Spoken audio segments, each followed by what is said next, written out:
Ako para sa Pilipino. Welcome home, Manny! Nasa Pilipinas na po ang ating pambansang kamao Manny Pacquiao.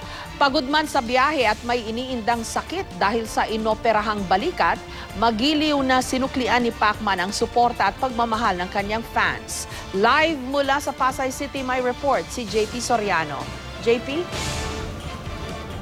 At Jessica, excited nga din sinalubong ng mga fans si Pambansang kamao at Congressman Manny Pacquiao sa kanyang pagdating dito sa isang hotel sa Pasay City kanina para sa isang hapunang inorganisa ng Kapuso Network para sa ating People's Champ. Pero bago ang hapunang ito, Jessica, ay napaka-busy ng ating Pambansang kamao dahil iba't ibang activities ang kanyang ginawa sa kanyang pagbabalik bayan ngayong araw. Sa aeroplano pa lang pauwi ng Pilipinas, bakas na ang excitement kay Pambansang kamao Manny Pacquiao. Bigo man kontra kay Floyd Mayweather Jr., isang hero's welcome pa rin ang inihanda ng sambayan ng Pilipino para sa People's Champ. Ang suportang ito ng publiko magiliw namang sinuklian ng Pambansang kamao ng Gimpang nagpa-picture sa ilang fans sa loob ng aeroplano. Mag-aalas 4 ng madaling araw nang dumating ang pamilya Pacquiao sa Pilipinas. At tulad ng inaasahan, mainit na pagsalubong ang natanggap ng Pambansang kamao sa kanyang panayam. Unang sinagot ni Pacman ang kontrobersya sa laban nila ni Mayweather. Ang pagkatalo ko is tanggap na tanggap ko yan. Katulad ng pagtanggap ko sa yung Bradley fight, Bradley 1. At wala akong hindi ako galit sa mga judges o sa commission. Part of boxing yan. In-explain ko lang yung anong tama.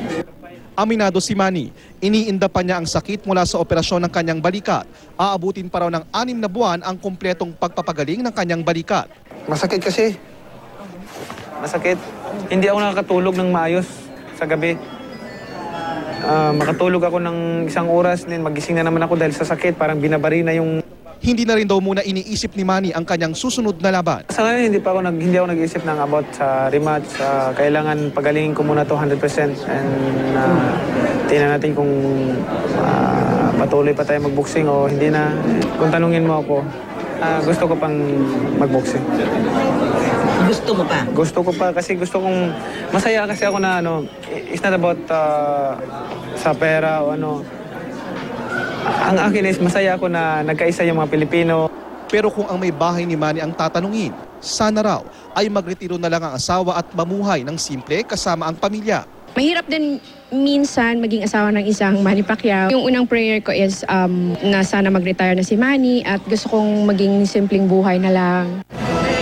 Isang engranding red carpet entrance naman ang sumalubong kay Pacquiao sa welcome home breakfast para sa kanya sa isang hotel sa Makati. Kabilang sa mga nag-welcome kay Pacman sina GMA Chairman and CEO Atty. Felipe Gozon at RGMA President at Consultant for Radio ng GMA na si Mike Enriquez. Present din ang CEO ng Solar Entertainment na si Wilson Kieng. Ang kaligayahan ko is yung napagkaisa ko yung buong sambayan ng Pilipino, tapos nakasuporta sila sa akin, tapos magbibigyan ko ng karangalan ng bansa natin. Masaya na ako. Kaya minsan, pag natatalo ako nung mga nakaraan, napapaiyak ako dahil nabibigo ko kayo. Sabi ko, tandaan na lang niya kung ano yung nakalagay doon sa Romans. That if you trust and love the Lord, kahit na ano mangyari sa iyo, it will turn out to be for your good. Matindi man ang sikat ng araw, marami pa ring nag-abang sa motorcade ni Pacman. At nang nagsimula na ang motorcade, nagkagulo na rin ang mga tao. Walang tigil sa pagkaway at paghagis ng souvenir items si Pacquiao. Para bang walang iniindang sakit mula sa kanyang inoperahang balikat. Pagdating sa Raha Sulaiman, sinalubong siya ni Manila Mayor Joseph Estrada. Pagkatapos ng maiksing programa, muling nagpasalamat si Pacman sa kanyang mga taga-suporta. Maraming salamat sa pagkakaisa ng buong sambayan ng Pilipino ay pinakita nyo doon sa nakaraang laban ko against Mayweather. So thank you at masayang-masaya po ako dahil kayong lahat ng tao sa Pilipinas ay nagkaisa. Bandang alas 3 ng hapon naman, nag-courtesy call si Pacquiao kay Pangulong Aquino sa Malacanang. Mga kapuso, handa na ba kayo? Saka dumiretso sa GMA Network Center kung saan mainit din siyang sinalubong ng mga empleyado at opisyal ng Kapuso Network. At kami nagagalak na ang iyong pagbabalik dito sa GMA makatapos ng I consider successful fight. Maraming salamat. Mga kapuso, magandang hapon sa inyo lahat.